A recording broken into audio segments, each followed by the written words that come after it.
예수님이 우신 이유라는 제목으로 말씀을 전하겠습니다. 예수님도 우셨을까요? 또 예수님도 웃으셨을까요? 적어도 성경에 예수님이 웃으셨다는 기록은 찾아볼 수 없습니다. 그래서인지 예수님의 얼굴을 그린 초상화와 대부분은 예수님이 근엄한 표정으로 계시는 모습을 그렸어요. 이 그림은 한 20년 전에 제가 처음 본 예수님의 웃는 얼굴이었습니다. 이 그림을 보기 전까지는 한 번도 이렇게 입을 벌리고 웃는 예수님의 그림을 본 적이 없어요. 그래서 참 새롭다, 신선하다 이런 생각을 했던 기억이 있습니다. 저는 성경에 예수님이 웃으셨다는 기록은 없지만 예수님께서 분명 자주 웃으셨을 것이다. 저는 그렇게 생각을 해요. 한번 생각해 보세요.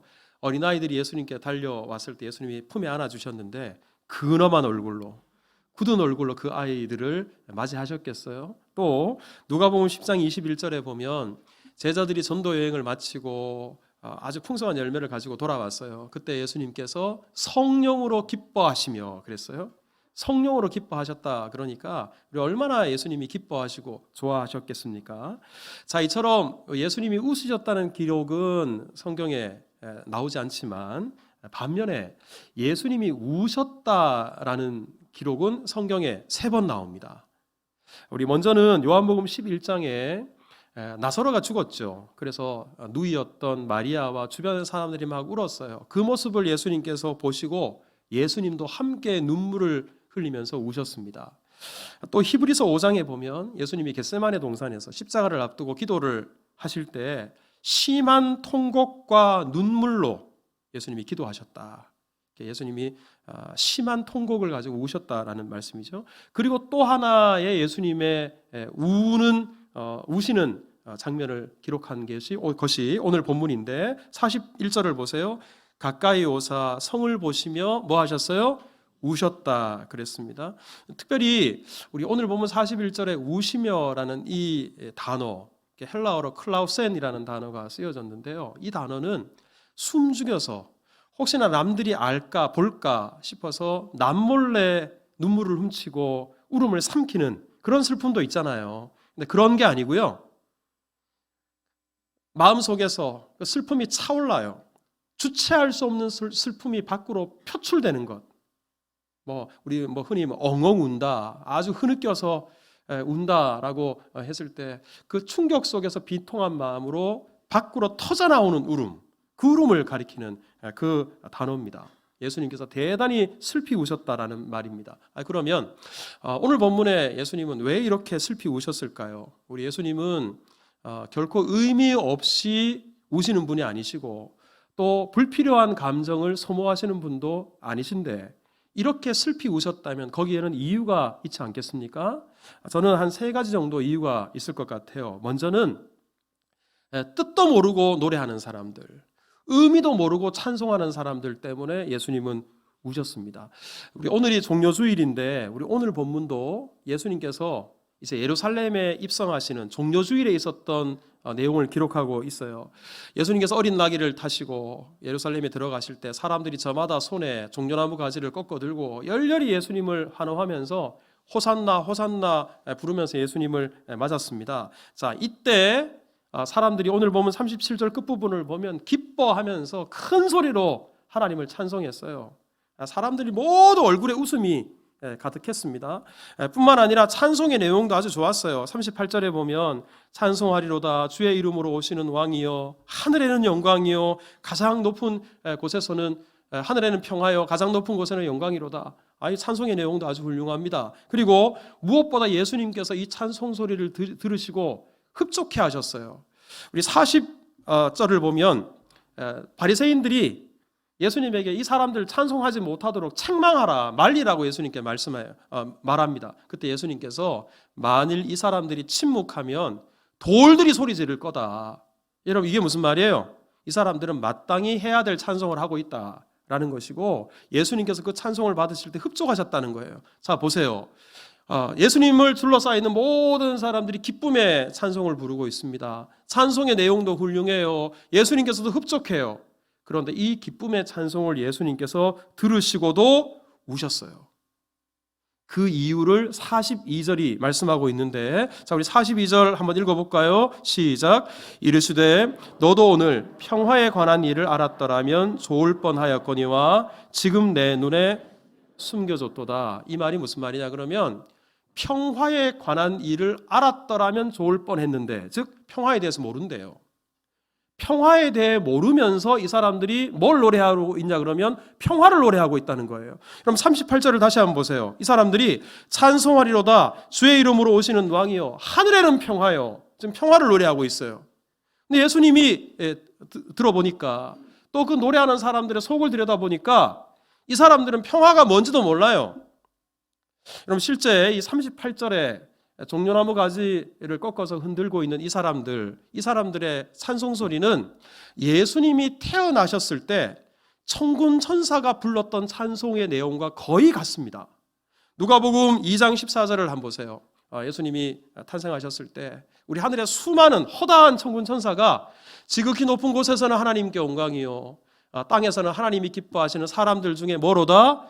평화로다 그랬어요. 바꿔 말하면 예수님은 평화를 위해서 이 땅에 오셨다 이 말입니다. 오늘 본문에 종려나무 가지를 꺾어 흔들면서 노래했던 사람들도 평화를 노래했습니다. 근데 차이가 있다면, 천군 천사가 예수님이 이 땅에 오실 때 평화를 위해서 오셨다 이 말의 의미, 예수님은 어떤 평화를 주시기 위해 오셨나? 그것은 죄에서 우리를 구원하셔서 하나님과 원수되었던 그 관계를 회복하고 하나님과의 사이에서 진정한 평화를 주기 위해서 예수님이 오셨다는 거예요. 로마서 5장 10절을 보세요. 우리가 원수되었을 때, 하나님과 원수되었어요. 여러분, 우리는 하나님과 떨어지면 그 자체가 저주예요. 그런데 하나님과 원수가 되었으니 얼마나 비참합니까? 우리 안에는 평안도 없고 평화도 없어요. 그런데 예수님께서 하나님과 우리 사이를 가로막고 있는 죄의 문제를 해결하셨어요. 그래서 진정한 평화, 진짜 평화를 우리에게 주시기 위해서 이 땅에 오셨다는 거예요. 그래서 이사야 53장 5절에 보면 그가 징계를 받음으로 우리는 뭐를 누리고? 평화를 누리고, 예수님께서 주시기 원하시는 평화는 바로 이런 평화입니다. 하지만 지금 예수님이 예루살렘에 입성하실 때 사람들이 평화 노래를 불렀을 때 그 평화는 이런 평화가 아니에요. 지금 이스라엘은 로마의 압제 가운데 있습니다. 예수님을 찬찬히 들여다봤더니 죽은 자도 살리고 오병이어의 기적을 베풀고 수많은 병자들을 고칩니다. 이렇게 능력 있는 분이 예루살렘에 들어오면 이제 이스라엘을 압제하는 로마를 다 몰아내고 그야말로 정치적인 평화, 그리고 이스라엘 사람들에게 잘 먹고 잘 살게 하는 그런 왕이 되시지 않을까, 현세적인 평화를 이 사람들이 기대했습니다. 그래서 그야말로 의미도 알지 못하고 예수님이 주시고자 하시는 진짜 평화가 무엇인지도 모른 채 이 사람들은 평화로다. 예수님이 이것을 다 아시고 이것을 보니까 딱한 거예요. 슬픈 거예요. 그래서 예수님께서 안타까워서 울고 계셨던 겁니다. 그러고 보면 우리들도 이 사람들과 별반 다르지 않는 모습들을 참 들여다볼 때가 많아요. 우리 또한 기뻐하기는 하는데 진정한 기쁨이 무엇인지 모른 채 기뻐할 때가 많고요. 찬송을 부르면서도 의미도 모르고 뜻도 모르고 그냥 공허한 찬송, 껍데기 뿐인 찬송을 부를 때도 많고요. 지금도 예수님에 대해서 오해하고 신앙생활하는 우리 성도들 또한 교회 안에 많습니다. 예수님은 죄에서 우리를 구원하기 위해서 생명의 구주로 이 땅에 오셨건만 여전히 예수님 믿으면 잘 된다더라, 예수님 믿으면 현세적인 복이 있다더라, 그냥 이 세상에서 잘 먹고 잘 살기 위해서 예수님 붙잡고 신앙생활을 하고자 하는 이들, 예수님에 대해서 오해하는 사람들이 오늘 시대를 살고 있는 우리들 가운데도 많아요. 그런 심령들을 바라보실 때 예수님께서는 슬피 우시는 겁니다. 그런 인생들을 보실 때 탄식하는 겁니다. 여러분, 혹시 예수님께서 지금도 우리를 보시면서 오늘 본문에 있는 것처럼 클라우센, 이 슬픔의 눈물을 흘리고 계신 것은 아닐까요? 두 번째, 예수님께서 왜 우셨을까? 예루살렘의 참담한 미래를 아셨기 때문에 우셨어요. 자, 우리 오늘 본문 41절을 다시 보시면, 자, 예수님께서 예루살렘 성에 가까이 오셨어요. 그리고 예루살렘 성을 보시고 우셨습니다. 예수님께서 우셨던 직접적인 이유는 예루살렘 성 때문에 예수님이 우신 겁니다.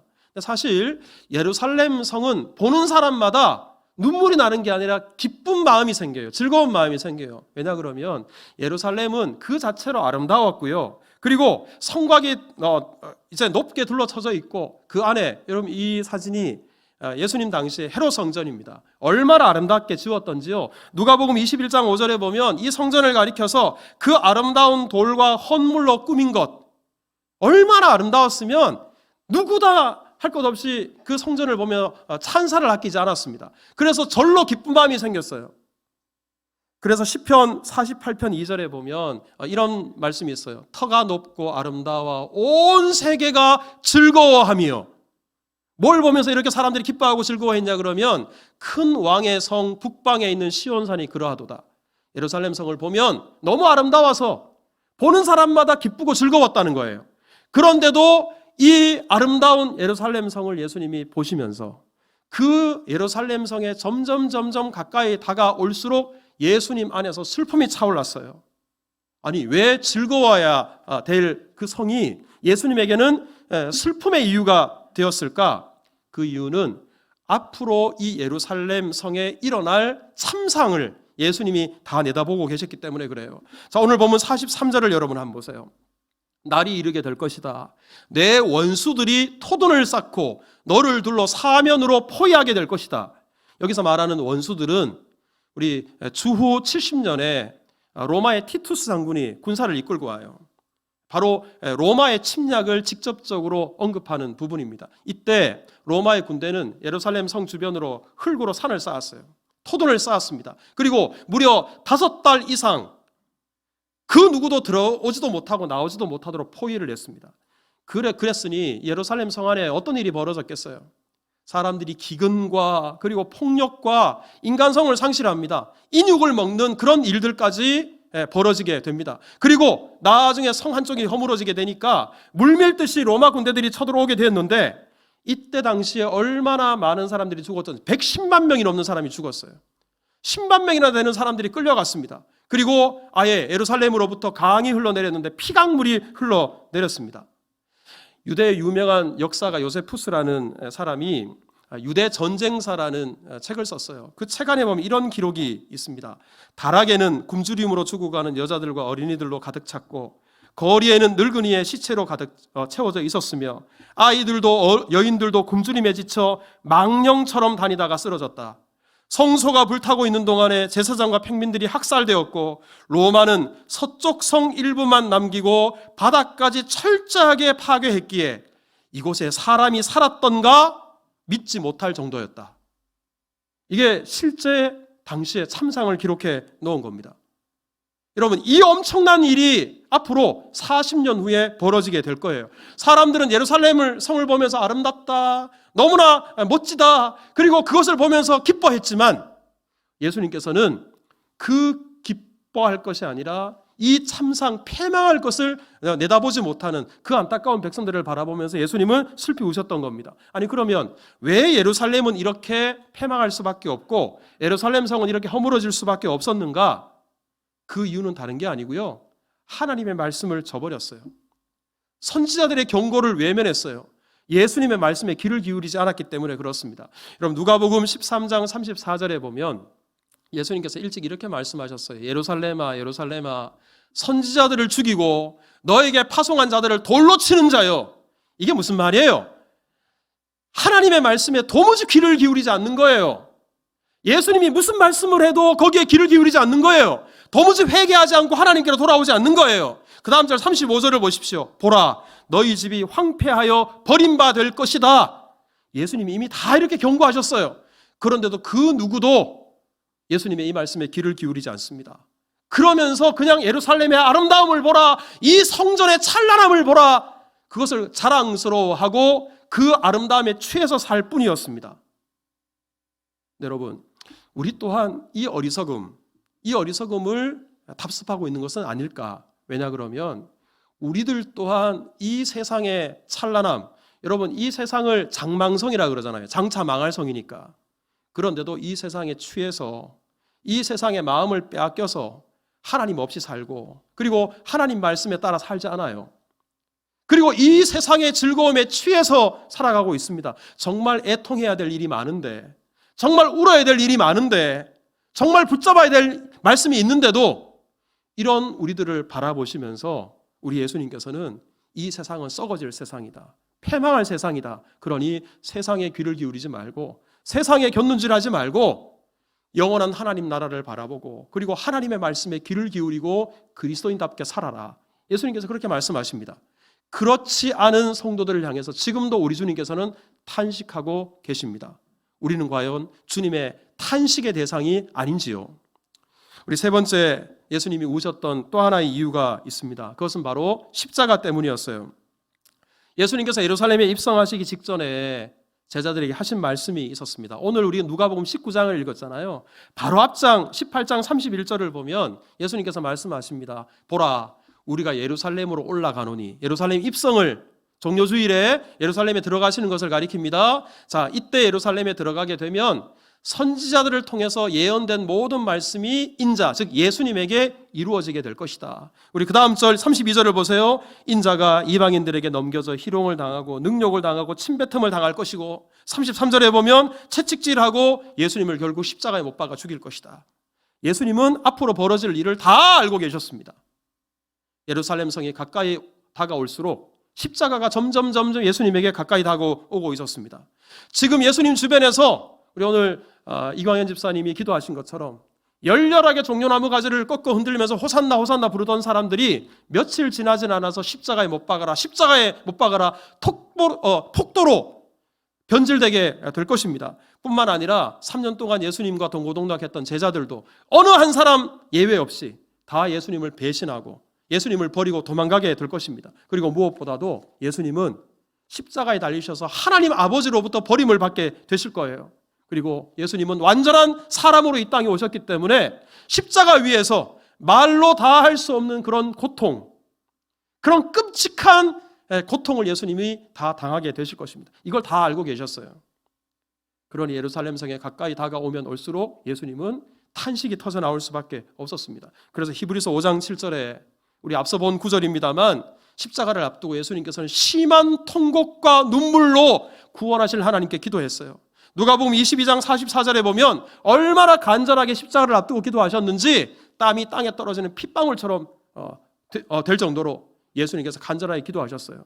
예수님은 십자가를 앞두고 이렇게 슬피 우셨던 겁니다. 하지만 여러분, 예수님이 무슨 잘못이 있어서, 허물이 있어서 그 십자가를 지시게 됩니까? 아니죠. 저와 여러분들의 죄 때문에 피할 수 없는 십자가예요. 그러니 바로 그 십자가를 앞두고 예수님이 탄식하고 슬피 우시는 것은 바로 저와 여러분들을 위해서 우시는 거예요. 우리의 죄 때문에 예수님이 우시는 겁니다. 예수님은 우리의 죄 때문에 이렇게 우시는데 우리들은 무심해요. 우리들은 예수님의 십자가를 바라보면서도 아무런 감흥이 없어요. 회개도 일어나지 않고 그 은혜에 대한 감사와 감격 또한 없습니다. 우리 성령께서 우리 모두에게 은혜 주셔서 십자가를 앞두고 이렇게 탄식하시며 우셨던 예수님의 마음, 그 예수님의 마음을 우리 모두 품게 하시기를 주님의 이름으로 축복합니다. 그리고 또한 예수님께서 왜 우셨는지 이 이유를 알고 이제는 우리가 더 이상 예수님께서 우리를 바라보실 때 슬피 우는 그런 사람이 되어서는 안 되잖아요. 복음성가 중에 나 주님의 기쁨 되기 원하네, 그 찬송이 있잖아요. 내가 원하는 한 가지, 주님의 기쁨이 되기를 원합니다. 이제는 예수님께서 우리를 바라보실 때 탄식하는 그런 사람들이 아니라 우리 하나님 말씀 가운데 십자가를 붙들고 주와 동행함으로 내 삶의 우선순위 예수 그리스도 분명히 앞세우고 살아감으로 주님의 기쁨이 될 수 있다면 얼마나 귀하겠습니까? 그런 은혜가 오늘 우리 종료주일 예배 가운데 우리 성찬식 가운데 우리 풍성하기를 주님의 이름으로 축복합니다.